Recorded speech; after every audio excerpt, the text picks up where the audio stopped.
Alors, merci Nathalie de me donner l'occasion de partager avec vous tous et vous toutes la vie d'une mathématicienne que j'ai découverte en préparant cet épisode et qui s'appelle Sofia Kovalyevskaya et qui est une mathématicienne russe du 19e siècle.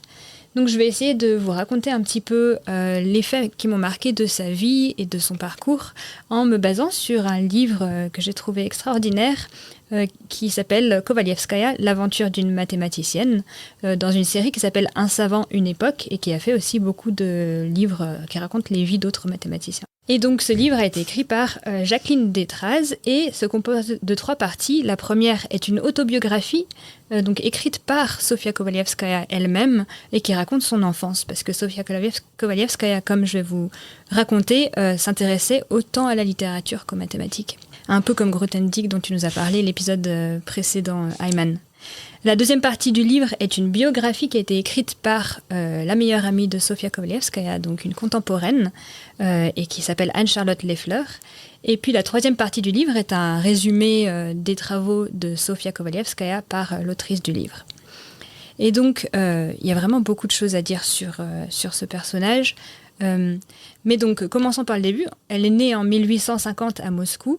Et donc, pour vous situer, c'est à peu près 2 ans avant la mort d'Ada Lovelace, une autre mathématicienne très influente, et 17 ans avant la naissance de Marie Curie, pour vous situer un petit peu, et puis 32 ans avant Virginia Woolf et Amy Noether. Donc voilà, c'est un peu une époque difficile pour les femmes, mais en même temps avec des pionnières avant et après elles qui ont continué à faire avancer la place des femmes dans la science, et c'est un rôle que Kovalyevskaya a pris à cœur aussi. Et donc elle naît en Russie, et elle reçoit une éducation comme le voulaient les familles riches de cette époque, principalement chez elle par des gouvernantes, des précepteurs qui venaient l'éduquer à la maison. Donc elle est plutôt timide et réservée. Elle voue une grande admiration à sa sœur Anna, qui est de 6 ans son aînée, et qui aspire à devenir écrivaine. Et donc Sofia, elle démontre dès l'enfance de grandes facilités pour les mathématiques. Et cet intérêt pour la science est cultivé par sa relation avec ses 2 oncles qui sont passionnés de science et qui sont prêts à partager leur culture mathématique avec la petite Sofia, ce qu'elle rapporte dans ses récits d'enfance. Elle rapporte aussi une anecdote amusante qui est la suivante. Lorsque toute la famille s'installe dans leur maison de campagne qui se trouve dans un petit village, il manque du papier peint pour couvrir toutes les pièces de la maison. C'est une anecdote que tu as sûrement déjà entendue, Nathalie. Et donc, il en manque pour la chambre des enfants. Donc, la famille a de l'argent, mais c'est un peu compliqué de faire venir du papier peint depuis la grande ville, Saint-Pétersbourg. Donc, ils décident de recouvrir les murs de la chambre avec des brouillons qui proviennent d'un cours de mathématiques du père que le père de Sofia Kovalyevskaya avait suivi dans sa jeunesse. Et donc, ce sont des feuilles lithographiées d'un cours de mathématiques d'Ostogradsky, donc un mathématicien russo-ukrainien du 19e siècle, sur le calcul intégral et différentiel. Donc ça, c'était le papier peint de la chambre de Sofia Kovalyevskaya. C'est celui de la formule de Green et Ostrogravsky, finalement. Alors, oui, c'est cet Ostrogravsky, oui, qui est là. Okay. Ouais. Et donc Sofia raconte dans son autobiographie qu'elle passe de nombreuses heures en tant qu'enfant à essayer de déchiffrer ces formules et de retrouver l'ordre des pages qui sont sur le mur, de savoir ce qui suit quoi. Voilà. Et donc elle raconte ça change aussi. de TikTok. Hein. Exactement. Elle avait des occupations plutôt sérieuses.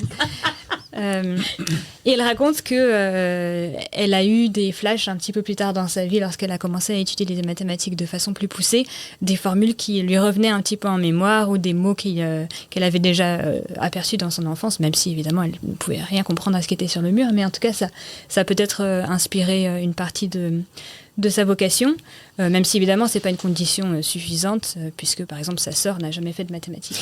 Et elle était dans la même chambre ? Elle était dans la même chambre, voilà. Bon. Donc il ne suffit pas de tapisser les chambres de vos enfants pour qu'ils deviennent mathématiciens. C'est ça. Donc aux parents qui nous écoutent, ne faites pas ça chez vous. Il n'y a pas de garantie de résultat.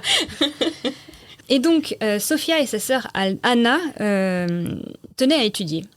Donc, pour étudier à cette époque, c'était compliqué. En Russie, l'accès aux universités était interdit aux femmes, et puis même les familles ne laissaient pas facilement partir leurs enfants. Et donc pour ça, j'ai un exemple particulièrement marquant que je voudrais vous lire du livre que j'ai sous les yeux. Donc ça parle de la relation de Anna, donc la sœur de Sofia, avec son père.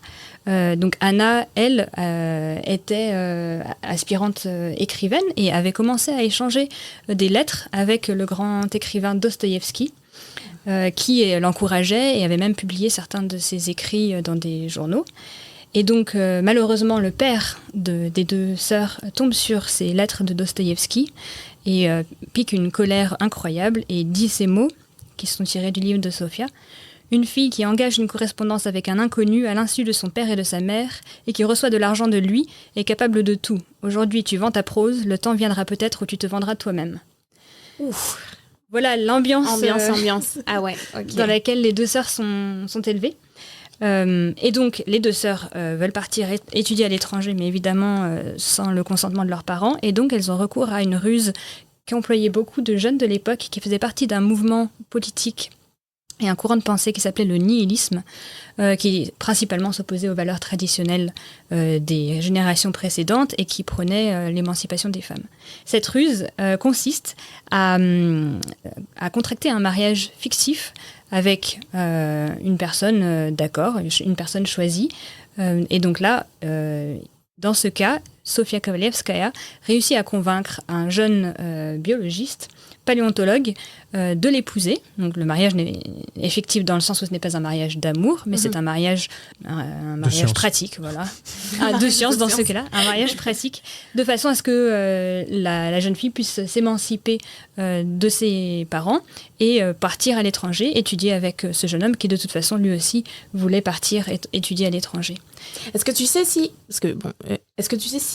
les parents savaient que c'était un arrangement ou pas? Est-ce que parce que ce qui m'interpelle, c'est est-ce qu'ils se satisfaisaient de on sauve les apparences et c'est pas grave si c'est je crois qu'ils le découvrent par la suite. Ah, donc ils savaient pas à la base. Ouais. Oui. Et donc Sofia épouse ce Vladimir Kovalevski, qui en fait lui donne son nom. Donc Sofia Kovalevskaya, c'est en fait le nom de ce mari qui lui a permis de ensuite partir à l'étranger. Et donc ils partent tous les deux pour étudier à Heidelberg, en Allemagne, qui est à l'époque un grand centre universitaire. Excuse-moi, je te coupe. Du coup, elle s'appelle pas Kovalevskaya en fait. Non, pas du tout. C'est pas son nom de jeune fille. D'accord. Et donc ils partent tous les deux à Heidelberg pour étudier. Et donc Sofia réussit à obtenir l'autorisation de professeurs afin de pouvoir suivre leurs cours, parce qu'évidemment l'université n'autorise pas non plus la présence des femmes, et donc elle doit demander individuellement à chacun des professeurs s'ils veulent bien l'inclure dans son cours, ce qu'ils font. Et donc là ils découvrent que c'est une élève particulièrement douée, et donc elle commence déjà à obtenir une certaine reconnaissance dans la ville d'Heidelberg. Et sous les conseils de ses professeurs qui voient qu'elle réussit vraiment très bien en mathématiques, elle se rend ensuite à Berlin pour rencontrer l'éminent mathématicien Weierstrass et lui demander de participer à ses cours à lui. Et donc Sofia rencontre Weierstrass à Berlin et essaye de le convaincre de lui donner des cours. Donc là, il y a une autre anecdote selon laquelle, encore une fois à Berlin, elle n'a pas l'autorisation d'assister à ses cours. Donc elle doit persuader Weierstrass de lui donner cette fois-ci des cours particuliers, donc en plus de ce qu'il fait comme cours à l'université. Donc il faut vraiment que ça soit une occasion spéciale. Et donc Weierstrass l'atteste en lui donnant un ensemble de problèmes à résoudre que Sofia Kovalevskaya réussit assez rapidement et avec des méthodes très novatrices. Et donc Weierstrass est particulièrement impressionné par son travail et accepte de lui donner des cours particuliers. Et puis, en fait, ça va commencer une relation professionnelle et amicale entre Weierstrass et Kovalevskaya qui durera toute leur vie. Et je voulais aussi vous lire un extrait d'une lettre de recommandation que Weierstrass fait lors de la soutenance de thèse de Sofia Kovalevskaya, qui du coup, après avoir étudié sous sa direction, écrit 3 mémoires qui résument les travaux qu'elle a fait avec lui et qu'elle soumet pour obtenir le titre de doctorat, ce qu'aucune femme n'avait encore obtenu à l'époque. Et donc, Weierstrass écrit cette lettre de recommandation en parlant de Sofia. Personnellement et sans hésitation, j'aurais accepté chacun de ces travaux comme dissertation doctorale. Mais étant donné que c'est la première fois qu'une femme postule pour un tel diplôme en mathématiques, non seulement la faculté a de bonnes raisons d'être exigeante, mais c'est aussi l'intérêt de la candidate et le mien. Voilà, donc en fait, Sophia réussit à obtenir le titre de docteur en mathématiques avec 3 fois l'équivalent de ce qu'il fallait à l'époque pour obtenir un titre. Mais elle réussit grâce à l'appui de Weierstrass, évidemment grâce à son talent. Et donc, suite à cette dissertation, donc ses mémoires, elle va pas mal voyager en Europe, elle rentre en Russie, mais malheureusement les universités sont toujours hors d'accès pour les femmes, déjà en tant qu'étudiante, mais d'autant plus en tant que professeure. Elle cherche aussi un poste à Berlin, mais là aussi la porte est fermée. Et finalement, elle rencontre le mathématicien Gustav Mittag-Leffler, qui est un mathématicien suédois qui travaille dans le même domaine qu'elle, c'est-à-dire dans les équations dérivées partielles. Et elle obtient grâce à lui un poste provisoire à l'université de Stockholm, en Suède. Et donc c'est un poste provisoire qui, plus est payé par les auditeurs, c'est-à-dire qu'elle n'est pas payée par l'université afin de donner des cours, mais ce sont les auditeurs, donc les étudiants, qui payent chacun pour suivre le cours. Au chapeau, quoi. Voilà. C'est vraiment ça. L'université ne prend pas de risque. Aucune université n'avait engagé de professeurs femmes jusqu'à ce moment dans l'histoire. Attends, c'est un concept qu'ils ont inventé pour elle, le chapeau. Ou alors c'est un J'ai truc pas qui le détail. existait déjà. Parce que sinon, là, quand même... C'est étrange. Enfin, au bout d'un an, les cours de Sophia ont tellement de succès que l'université accepte de l'engager avec un vrai contrat de 5 ans, donc qui sera renouvelé plusieurs fois pendant sa carrière, si j'ai bien compris. Et elle devient officiellement la première femme professeure d'université en Europe. Wow. Et donc elle s'installe en Suède.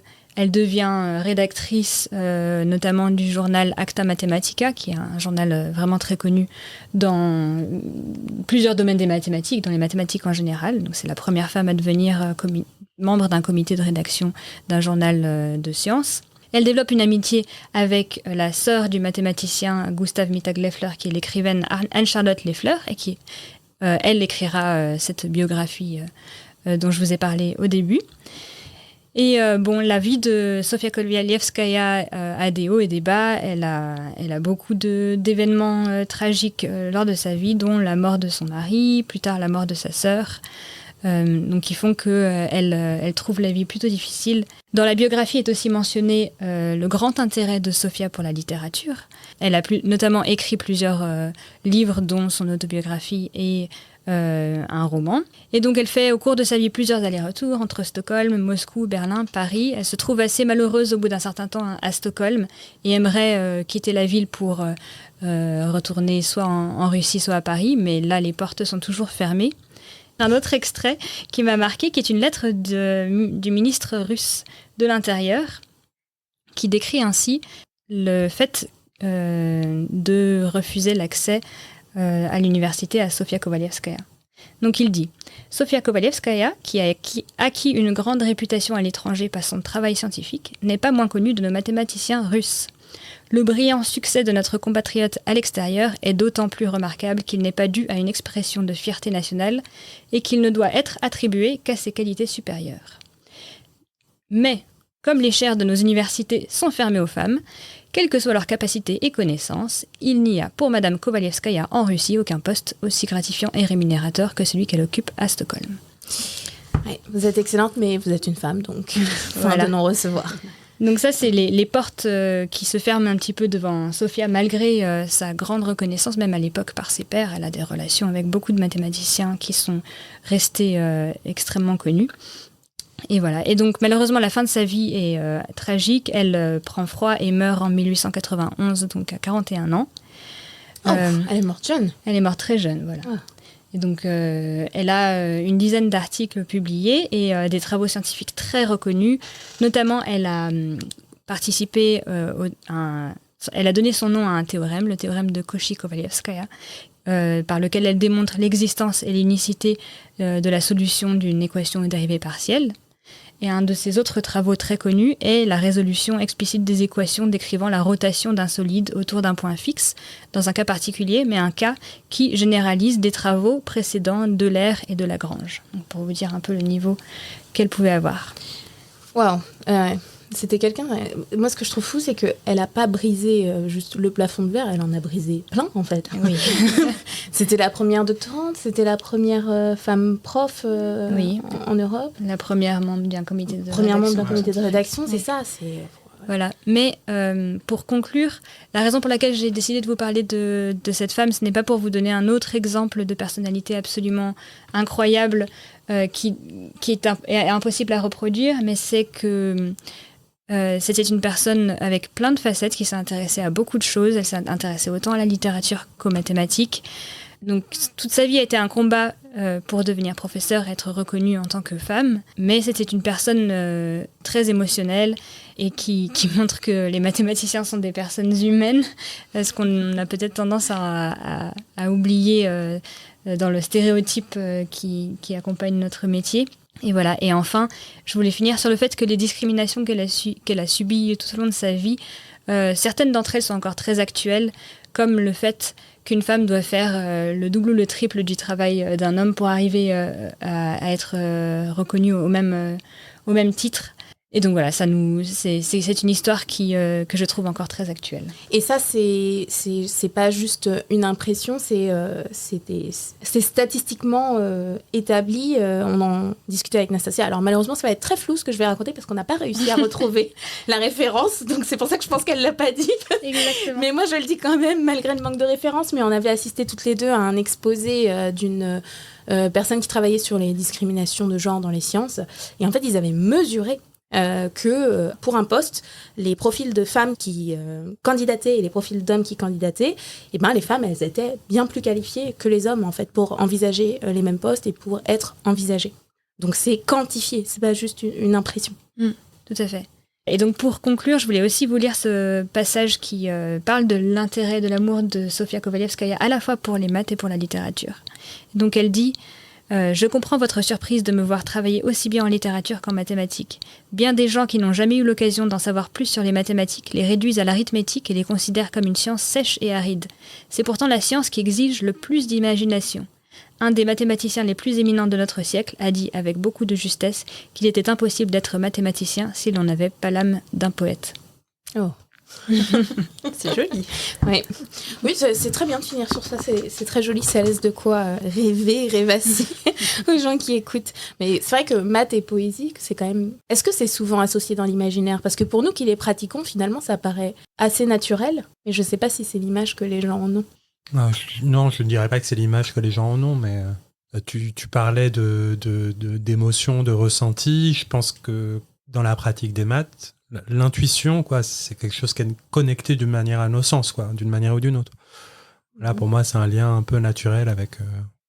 Oui, mais je pense que dans l'imaginaire collectif, un mathématicien, il est beaucoup plus pragmatique, alors qu'un poète va au contraire être dans l'imaginaire, justement. Bah, la créativité, c'est vraiment un aspect qui ne ressort pas souvent dans les caractéristiques que les gens pensent devoir être nécessaires pour être mathématicien, mathématicienne, alors que la créativité fait vraiment partie de notre métier. Et processus mathématique, oui. Et parmi nos collègues, moi je connais plusieurs personnes, dont une qui peint, une qui fait de la musique à très haut niveau, une qui fait du sport à très haut niveau, ou du sport artistique. Il y a vraiment... Des ponts. Des ponts. Oui, tout à fait. Eh bien, merci d'avoir fini sur cette jolie note.